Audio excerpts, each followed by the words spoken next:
es segura de sí misma, pues desde pequeña tuvo claro su objetivo: enfocarse en su desarrollo profesional y dejar huella en el camino. Su nombre es Juanita del Carmen López Alcocer, originaria de la costa yucateca.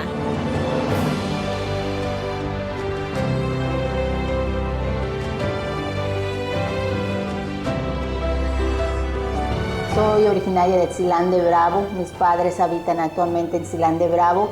Soy la primera de 4 hermanos, soy una mujer casada con 2 preciosas niñas a las cuales tengo que yo guiar en este camino de ser madre y de ser madre trabajadora. No es una tarea fácil, es una tarea bastante difícil ser mamá, ser madre de familia, ser esposa, pero también ser hermana y ser hija, porque todos esos roles los tenemos que cumplir y muchas veces hasta ser amiga. Es graduada de la licenciatura en Economía por la Universidad Autónoma de Yucatán. Tiene más de 15 años trabajando al servicio de los paisanos yucatecos en el extranjero y es la subdirectora de atención a migrantes del Indemaya. Me levanto todos los días y agarro fuerza donde sea y reviso mi agenda para poder cumplirlas con la mejor sonrisa del mundo, sobre todo para poder brindarles a todas aquellas personas que nos acercan un trato digno y un trato amoroso como servidor público.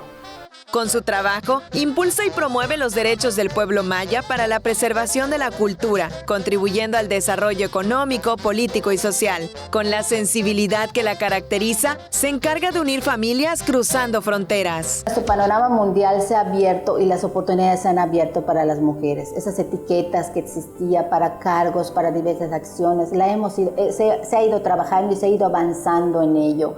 Me siento muy afortunada de poder estar rodeada en mi entorno laboral de gente que tiene conciencia de que una mujer lo puede, ¿no? De que una mujer puede gestionar, de que una mujer puede abrir puertas, de que una mujer puede unir familias.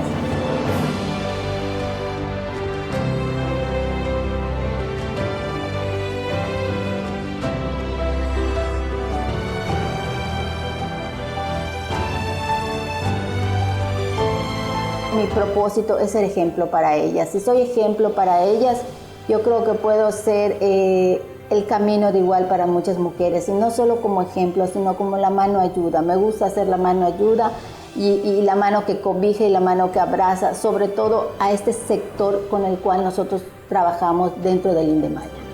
Con su ejemplo, Juanita inspira a las nuevas generaciones con su misión al frente del servicio público, desempeñando su liderazgo y desestigmatizando a las mujeres que provienen de comunidades del Estado, porque todas las mujeres son valiosas. Lip de Noqueda, Tele Yucatán te informa.